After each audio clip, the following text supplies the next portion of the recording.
My name is Janssen. For those of you who don't know me, I am the director of the Foreman Art Gallery.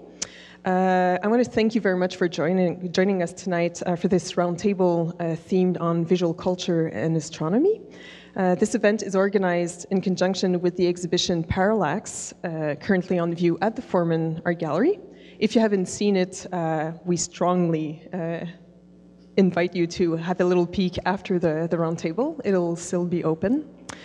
Parallax nods to the Mont Mégantic International Dark Sky Reserve and regional astrophysics research by looking at astronomy from the viewpoint of contemporary art.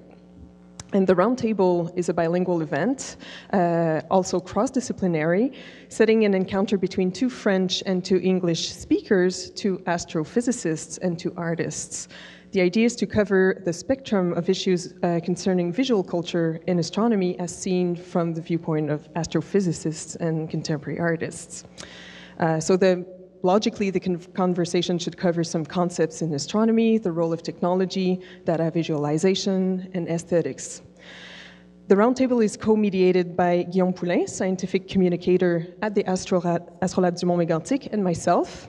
And the event is organized in partnership with the Astrolabe du Mont Mégantic, Sporobel Art Center, who documents the event, and the Centennial Theatre, who lends its space.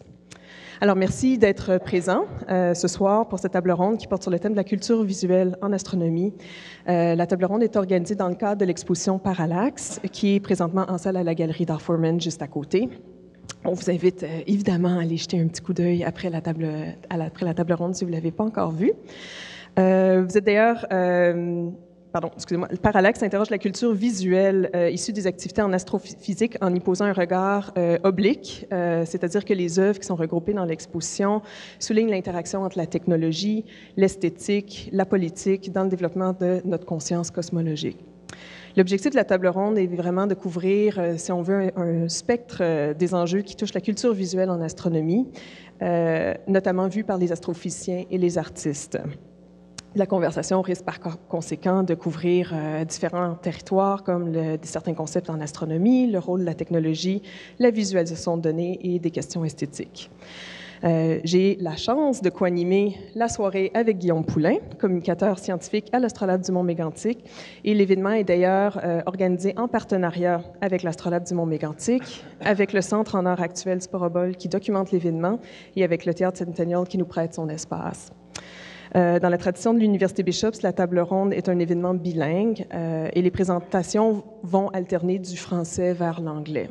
Et Guillaume et moi restons à la disposition du public pour faire des traductions ad hoc pendant la période de discussion pour adoucir la communication. Alors, je passe le micro à Guillaume pour qu'il se présente un peu plus à vous. Bonsoir tout le monde. Je suis très content d'être ici avec vous et de représenter l'endroit magnifique où je travaille, l'Astrolabe du Mont Mégantic. Pour ceux qui ne savent pas ce que c'est l'Astrolabe, on est le pont entre les scientifiques et le public. On est le musée des étoiles au Mont Mégantic. Et la présentation de ce soir, la table ronde et l'exposition nous interpellent beaucoup, nous, à l'Astrolabe, puisque les images astronomiques font partie intégrante de notre travail. Les images, on en mange, on aime les observer, on aime les voir, on aime les partager aussi avec le public.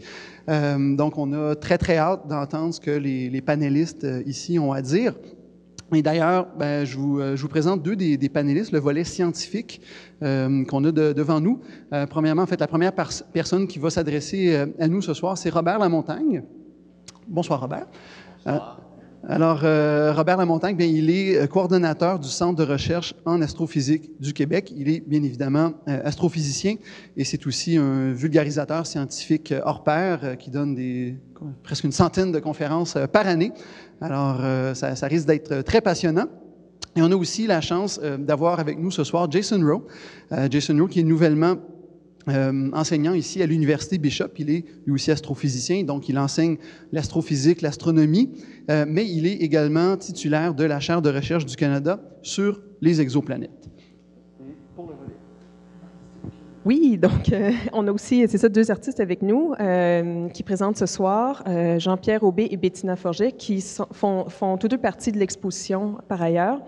Bettina Forget, qui est basée à Montréal, qui est artiste, qui est aussi propriétaire de la galerie Visual Voice à Montréal et qui est chercheur art-sciences au City Institute et qui tout récemment a été nommé artiste en résidence également à l'Observatoire du Mont Mégantic. Et Jean-Pierre Aubé, qui est un artiste basé à Montréal, qui s'amuse à bidouiller des outils extraordinaires pour capter des phénomènes naturels et en faire du matériel pour des performances et des installations artistiques. Et Jean-Pierre Aubé est artiste en résidence à Sporobol dans le cadre de leur résidence Interface, qui est une résidence art-sciences, en collaboration également avec l'Observatoire du Mont Mégantic. Donc, on va débuter la série de présentations avec Robert Lamontagne, qui ouvre le bal, et on va poursuivre par après avec Bettina Forget, Jason Rowe et ensuite Jean-Pierre Aubé. Merci.